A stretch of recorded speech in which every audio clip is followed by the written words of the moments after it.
चलिए हम जो चैप्टर पढ़ रहे थे कार्बन और उसके यौगिक, उसके बारे में हम लोग चर्चा करेंगे। उसके बाद तो हम लोग चैप्टर समाप्त कर लिया है।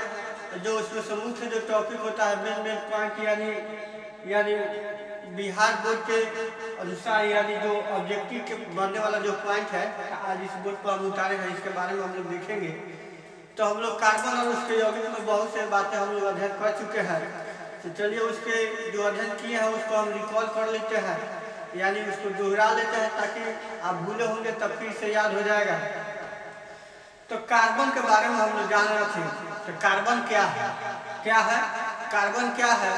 आवर्त सारणी में इसको किस ग्रुप में रखा गया है? कार्बन को आवर्त सारणी में किस ग्रुप में रखा गया है? तो कार्बन को 14वां ग्रुप में रखा गया है। अब बात कर लेते कि आवर्त सारणी है क्या है? आवर्त सारणी है क्या? तो आवर्त सारणी वो है जो तत्वों के पहले के जमाने में तत्व इधर उधर बिखरे हुए थे, उसको सजाने की प्रक्रिया जो होती है, तत्वों को एक सुव्यवस्थित ढंग से यानी क्रमबद्ध, तत्वों को सुव्यवस्थित या क्रमबद्ध ढंग से सजाने की क्रिया और प्रतिक्रिया को हम लोग क्या बोलते हैं? आवर्त सारणी बोलते हैं। तो आवर्त सारणी का जनक किसे कहा जाता है? तो मेंडेलीव को कहा जाता है आवर्त सारणी का जनक। अगर आधुनिक रूप से पूछेंगे कि आवर्त सारणी का आधुनिक रूप से आवर्त सारणी का जनक कौन है, तो मोसले जी का आंसर उसमें होगा। तो ऑप्शन के अनुसार हम लोग की करेंगे। तो आवर्त सारणी तो हम लोग पढ़ चुके हैं। सबसे पहले हम लोग आवर्त सारणी पढ़े हैं, उसमें ऑब्जेक्टिव भी लिखे हैं, मतलब क्लियर किया है, और सब्जेक्टिव भी क्लियर किया है। तो अब हम पढ़ रहे थे कार्बन। तब जो कार्बन है इसके बारे में चर्चा कर रहे थे। इसका जो मास होता है कितना होता है? 12 होता है। इसका परमाणु संख्या जो होता है 6 होता है। क्या होता है? 6 होता है। अब इसके संकेत के बारे में बात करें तो संकेत क्या होता है? कार्बन का C होता है। क्या होता है? कार्बन का C होता है। इसके गुण के बारे में अगर बात करेंगे तो कार्बन माने चतुष्फलक होता है, यानी क्या होता है? टेट्राहेड्रल यानी चतुष्फलक अर्थात यानी 4 बॉन्ड बनाता है। इसकी संयोजकता की बात करें तो इसकी संयोजकता की जो संख्या होती है, कार्बन की जो संयोजकता होती है ये 4 होती है। क्या होती है? इसकी संयोजकता कितनी होती है? 4 होती है। कार्बन के बारे में हम लोग कुछ देख लिए। अब चलते हैं हम लोग कार्बन का अपरूप के बारे में देखते हैं कि आखिर कार्बन का अपरूप होता कितना है। तो कार्बन का जो अपरूप होता है मुख्य रूप से अध्ययन करने की दृष्टि से देखा जाए तो 2 को होता है जो प्रमुख है और मुख्य रूप से उसको माना जाता है। जैसे सबसे फर्स्ट में है हीरा। कौन है? हीरा। उसके बाद क्या है? ग्रेफाइट। तो हीरा के जो हम बात करेंगे तो हीरा क्या है? हीरा चमकीला दिखाई देता है क्यों? तो हीरा जो है पूर्णांतिक परावर्तन के कारण चमकीला दिखाई देता है। उसमें जो है इसमें फ्री इलेक्ट्रॉन नहीं होता है। क्या होता है? हीरा में जो है फ्री इलेक्ट्रॉन नहीं होता है। ये सबसे कठोरतम पदार्थ में है हीरा। इसका जो बात करेंगे, इसका जो हम बात करते हैं, इसका कथनांक जो ऊंची होता है, क्या बोलते हैं? अपवर्तनांक उच्च होता है। सबसे अधिक अपवर्तनांक किसका होता है? तो हीरा का होता है। तो कितना होता है? तो 2.417 होता है। क्या होता है? 2.417 होता है। हीरा का अपवर्तनांक सबसे अधिक होता है। अब हीरा जो है क्या होता है? हीरा चमकीला क्यों दिखाई देता है? इसके बारे में हम लोग देख लिए कि पूर्णांतिक परावर्तन के कारण हीरा चमकीला दिखाई देता है। इसमें परावर्तन की क्रिया बार बार होती है जिसके कारण क्या होता है? चमकीला दिखाई देता है। अब बात करते हैं कि पूर्ण आंतरिक परावर्तन है क्या? इसका एग्जाम्पल क्या कौन सा हो सकता है? तो पूर्ण आंतरिक परावर्तन के बारे में हम लोग चर्चा करेंगे। तो मरीचिका आप लोग जानते होंगे, अगर किताब में मिला होगा। मरीचिका का क्या है? आइए हम देखते हैं कि मरीचिका जो है राजस्थान में वनस्थलीय क्षेत्रों में क्या होता है कि दूर दूर तक कहीं पानी का स्रोत नहीं मिलता है। और जब हम सनसनी निगाह से धूप में देखते हैं तो यानी कुछ दूर के बाद पता चलता है कि वहाँ ऐसे दिखाई महसूस होता है कि वहाँ पानी है, और जाने के बाद वहाँ पानी नहीं होता है। ये दृश्य आपको गांव और समाजों में भी मिला होगा। जब घाम अगर तेज उगा हो और उसके बाद उस सड़क पर आप निकलते हैं तो कहीं कहीं यहाँ से देखते हैं दूर तक, अगर निगाहें डालते हैं तो कहीं पता चलता है कि एकदम वहाँ पानी है, हल्का हल्का झिलझिलापन उत्पन्न होता है। वहाँ लगता है कि सड़क पर वहाँ पानी ही पानी है, यानी पानी है। वहाँ जाने को पानी नहीं मिलता है। वो क्या है? मरीचिका है। तो मरीचिका जो है पूर्णांतिक परावर्तन के पर आधारित है। मरीचिका अब एक और होता है फाइबर। क्या होता है? फाइबर जो है वो भी पूर्ण अधिक परावर्तन पर आधारित है। तो हम लोग देख लिए हीरा चमकीला क्यों होता है। अब ग्रेफाइट के बारे में हम लोग देख लेते कि ग्रेफाइट क्या है। ग्रेफाइट ये भी एक कार्बन का प्रूफ है। ये जो है मुलायम होता है, फिसलनशील होता है। इसमें जो इलेक्ट्रॉन जो होता है फ्री इलेक्ट्रॉन होता है। क्या होता है? फ्री इलेक्ट्रॉन होता है। इसका जो संकरण होता है sp2 होता है और हीरा का संकरण जो होता है sp3 होता है। तो बिहार बोर्ड या चाहे सीबीएसई बोर्ड में जब चैप्टर इंक्लूड होगा तो ये सबसे महत्वपूर्ण पॉइंट बनेगा कि हीरा और ग्रेफाइट में डिफरेंट बताओ, यानी अंतर बताओ। हीरा और ग्रेफाइट में अंतर क्या क्या होता है, तो उसके बारे में आप लोग हमको मालूम है कि आप लोग को अच्छे से समझ में आ गया है। आप लोग अब अच्छे से लिख सकते हैं, इसमें किसी प्रकार की दिक्कत नहीं है। तो हम लोग ग्रेफाइट के बारे में चर्चा कर रहे थे। तो ग्रेफाइट में जो है इसका जो एंगल होता है 120 डिग्री पर इसका कोण होता है। क्या होता है? इसका 120 डिग्री कोण होता है। अब हम लोग आइए संतृप्त हाइड्रोकार्बन के बारे में देखते हैं। हाइड्रोकार्बन के बारे में हम लोग देखते हैं कि हाइड्रोकार्बन क्या है। वैसे मतलब यौगिक जिसमें हाइड्रोजन और कार्बन का संयोग हो। क्या हो? हाइड्रोजन और कार्बन का संयोग हो, उसे क्या बोलते हैं? हाइड्रोकार्बन बोलते हैं। हाइड्रोकार्बन को हम लोग 4 पार्ट में भाग कर पढ़े थे। सबसे पहले जो पढ़े थे संतृप्त हाइड्रोकार्बन पढ़े थे। उसके बाद पढ़े जो असंतृप्त हाइड्रोकार्बन पढ़े थे।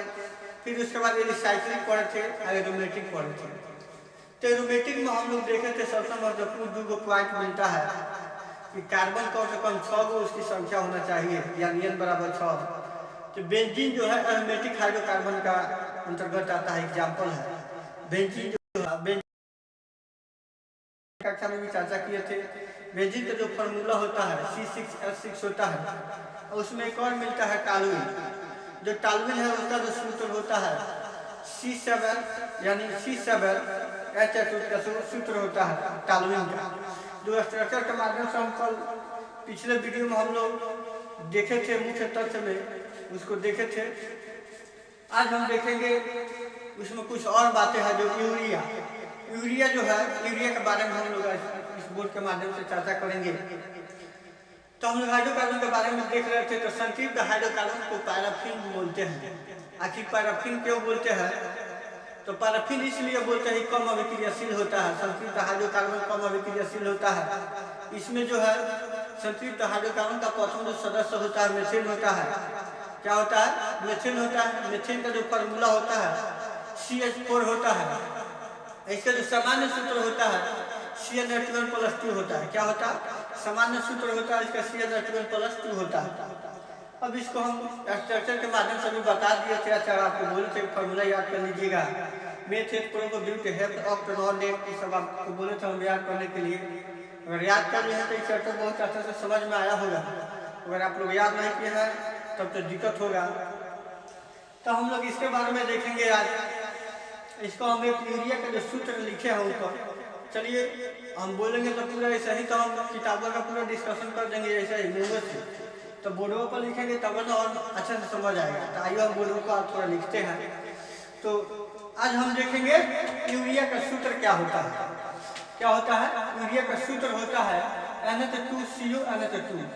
यानी आप लोग को याद न है तो यूरिया का सूत्र जो होता है NH2 को NH2 क्या है? यहाँ देखिए एक ट्रिक हो जाएगा। यहाँ क्या हो जाएगा? एक ट्रिक हो जाएगा। NH2 को NH2 यानी क्या हुआ? NH2 को NH2 यानी NH2 यानी क्या हुआ? NH2 यानी NH2 को NH2। इससे आपको याद ना होगा तो आप इसके ट्रिक से याद कर सकते हैं। क्या हुआ? NH2 को NH2। फिर से लिख देते हैं NH2 को NH2। क्या हुआ? ये ट्रिक है याद करने के लिए। आप लोग इसको याद कर लीजिएगा, नहीं तो ऐसे ही याद है तो बढ़िया है। आप लोग ऐसे भी इसको याद कर सकते हैं NH2CO NH2CO। अगर इसको भी देखेंगे तो NH2 हो जाएगा, H4 हो जाएगा, CO हो जाएगा। क्या करेंगे? इसको और डिराइव करेंगे तो NH2CH4 हो जाएगा, CO हो जाएगा। क्या हो जाएगा? हो जाएगा। तो आइए हम यूरिया का सूत्र देख लिए। अब इसके बारे में हम लोग देखेंगे एलपीजी में प्रोपेन और ब्यूटेन में क्या होता है, गैस भारा होता है। क्या होता है, एलपीजी, घरेलू गैस, यानी क्या हुआ, एलपीजी। एलपीजी आप लोग के गांव या चाहे हर किसी के घर में एलपीजी गैस है, घरेलू गैस इसका है। तो घरेलू गैस में कौन कौन सा गैस इसमें भारा होता है, तो कौन सा गैस भारा होता है, प्रोपेन और ब्यूटेन भारा होता है। क्या होता है, प्रोपेन और ब्यूटेन भारा होता है एलपीजी गैस में। क्या होता है, एलपीजी गैस तो गैस सिलेंडर आता है, उसमें जो है प्रोपेन और ब्यूटेन भारा होता है। क्या होता है, प्रोपेन और ब्यूटेन भारा होता है। एलपीजी में इसमें एक गंध होता है। क्या होता है, एक गंध होता है। कारण क्या होता है, कैसे हमको पता चलता है कि जो गैस निकल रहा है, क्या होता है, गैस स्रावित हो रहा है, गैस निकल रहा है, कौन सा गैस उसमें गंध पाया जाता है कि ताकि हमको मालूम चलता है कि गैस रिसाव हो रहा है, जिसके माध्यम से हमको जो मालूम चलता है तो गैस को बंद कर देते हैं तो रिसाव उसका रुक जाता है।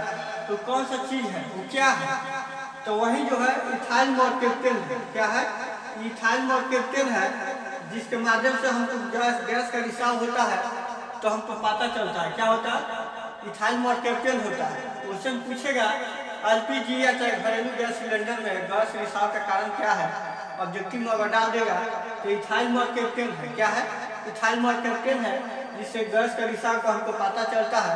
तो गंध क्या है, महकता है, तो हम जाकर उस गैस को क्या करते हैं, बंद करते हैं कि गैस निकल रहा है।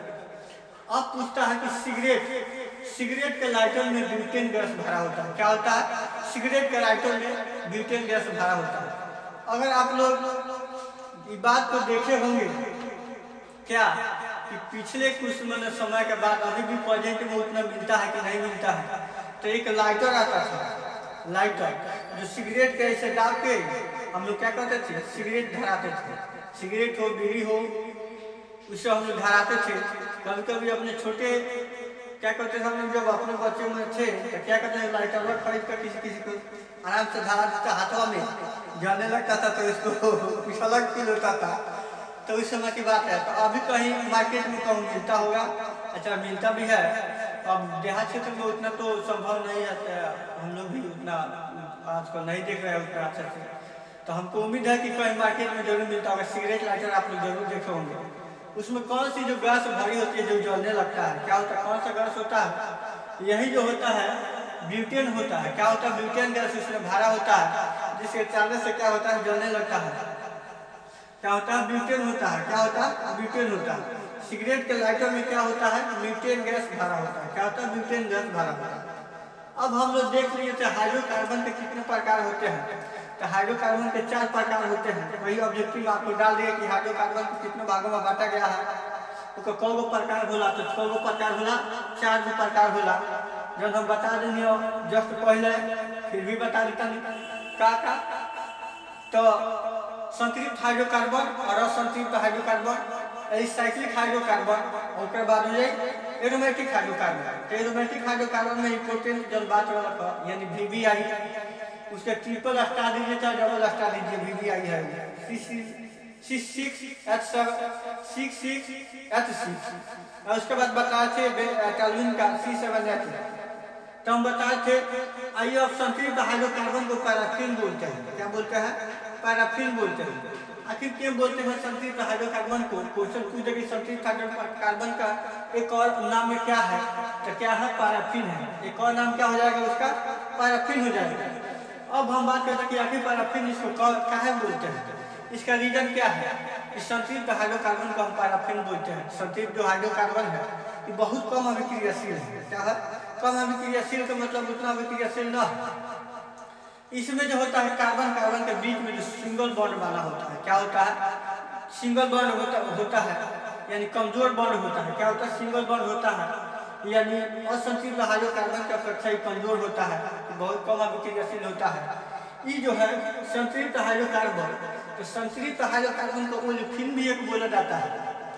अगर आप लोग किताब अगर NCERT अगर बढ़िया से अध्ययन किया है तो ओलेफिन में जाइएगा तो आपको डबल बॉन्ड मिलेगा।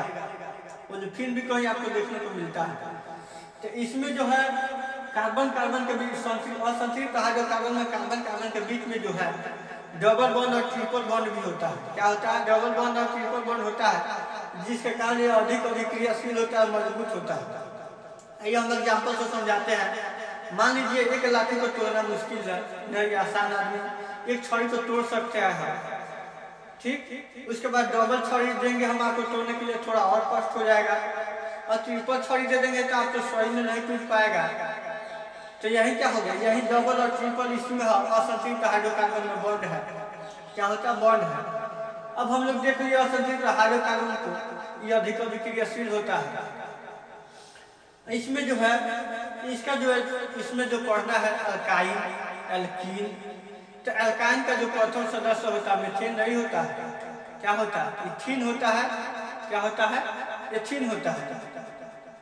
क्या होता है, एथीन होता है। अब बात कर रहे थे कि मीथेन कहाँ कहाँ पाया जाता है, कहाँ कहाँ मिलता है मीथेन गैस। अब देख लेते कि मीथेन गैस कहाँ कहाँ मिलता है और कहाँ कहाँ पाया जाता है। इसको कहीं पूछे कि मीथेन कहाँ कहाँ मिलता है, ऑब्जेक्टिव में डाले कि इनमें से बताए कि मीथेन कहाँ पाया जाता है। तो यही आप लोग देख लीजिए, कोयला के खदान में मीथेन गैस निकलता है, वहाँ से भी हिसाब होता है मीथेन गैस का। कोयला के खदान में सड़े पदार्थ अगर है वहाँ से भी मीथेन गैस निकलता है। क्या है, तो उसमें जो गंध है वही मीथेन है। क्या है, अब जो है ताज़ा गोबर, गाय भैंस के जो गोबर पड़ती है, गाय भैंस जो गोबर देती है, जिसको यही देहात क्षेत्र में अगर उसको गोबर पातना बोलते हैं, और यदि शहरी क्षेत्र में उसको उपला बोलते हैं। कहीं कहीं उपला जो चिपड़ी पथाता है उसको उपला हम लोग बोलते हैं। तो ये क्या है, ताज़ा गोबर में क्या होता है, मीथेन गैस होता है। क्या होता है, मीथेन गैस वहाँ भी मिलता है। क्या होता है, मीथेन गैस मिलता है।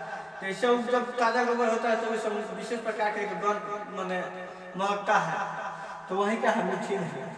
अब बोले हम हीरा का अपवर्तनांक कितना होता है, तो यही जो देखिए 2.417 होता है। क्या था, 2.417 सबसे अधिक अपवर्तनांक हीरे का होता है। अब फ्लोरीन जो बात करेंगे, कि फ्लोरीन का है कार्बन का एक अन्य अपरूप है। कार्बन का एक अन्य अपरूप है फ्लोरीन। इसका जो आकृति जो है, तो इसका आकृति जो फुटबॉल आप लोग देखे होंगे, इसके समान आकृति है। इसका खोज कब किया गया था, 1885 ईस्वी में इसका खोज किया गया था। कब किया गया था, 1885 ईस्वी में फ्लोरीन का खोज किया गया था। 1985 ईस्वी में फ्लोरीन का खोज किया गया था। कितना, 1985 ईस्वी में।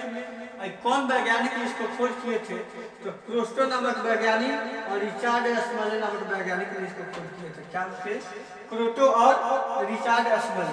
क्रोटो और रिचार्ड एस्मले ने 1985 ईस्वी में यही जो फ्लोरीन का खोज किए थे 1985 ईस्वी में। ये जो है न ज़्यादा सॉफ्ट है और न ज़्यादा हार्ड है। क्या है, मीडियम है। क्या होता है, न ज़्यादा सॉफ्ट होता है न ज़्यादा हार्ड होता है, ये मीडियम होता है। तब हम लोग इसके बारे में हम लोग चर्चा कर लिए, बहुत सी जैसे मौखिक बातें भी हमने चर्चा कर लिए। क्या हमको उम्मीद है कि वीडियो आप लोग का अच्छा लगता होगा, और जो स्टडी कर रहे हैं उनके लिए बहुत बढ़िया है। क्या, अब हम चलिए इसके बाद हम लोग फिर इसके बाद थोड़ा और चर्चा करेंगे। उसके बाद ऑब्जेक्टिव एकदम जो लिखा हुआ 4 ऑप्शन लेकर हम लोग डिस्कशन करेंगे, और तब उसके बाद हम लोग रिप्रोडक्शन सिस्टम पढ़ेंगे। क्या पढ़ेंगे, रिप्रोडक्शन सिस्टम। रिप्रोडक्शन सिस्टम में क्या बोलते हैं, यानी जनन तंत्र उसमें पढ़ना है और मादा तंत्र पढ़ना है। यानी जनन तंत्र यानी जनन अंग कहिए चाहे मादा अंग कहिए, उसी में आपको पढ़ना है कि जुड़वा बच्चा कैसे होता है, यानी किसमें एक्स पाया जाता है, किसमें एक्स वाई पाया जाता है, किसके कारण कैसे क्या होता है, जाइगोट क्या है, ओवा क्या है, स्पर्म क्या है, उसी में हम लोग देखेंगे। जो बायोलॉजी का चैप्टर है, जो लास्ट चैप्टर है, आप लोग बहुत ऐसे सर है चाहे टीचर भी है कि उतना इस रिप्रोडक्शन सिस्टम पर ध्यान नहीं देते हैं। क्या कि कहता लोग कि अपने सब पढ़ लो। तो बताइए, अगर आप लोग को मेडिकल में जाना होगा तो डिटेल से आप लोग को नहीं कोई सर पढ़ाए होंगे तो दिक्कत हो जाएगा, आपको वहाँ उतना भी समझ में नहीं आएगा। तो चलिए हम पढ़ाएंगे रिप्रोडक्शन सिस्टम एकदम ऊपर नहीं खोल के, हमें कोनो दिक्कत ना हो। हाँ, तो वीडियो आगे लगन के अच्छा लागल हुई तो लगन चैनल के सब्सक्राइब करी, अपने दोस्तों के पास शेयर करी, और क्या बोलते हैं कमेंट वगैरह कीजिए। आप लोग को दिक्कत हो तो कमेंट हम पढ़ते हैं, कमेंट अगर कीजिएगा तो हम उसका सॉल्यूशन देने का प्रयास करेंगे। तो चलते हैं, मिलते हैं। अपना जो चैनल है एपी क्लासेज, यूट्यूब पर सर्च कीजिएगा तो आ जाएगा एपी क्लासेज। चलिए हम मिलते हैं नेक्स्ट वीडियो के साथ। Thank you watching for video.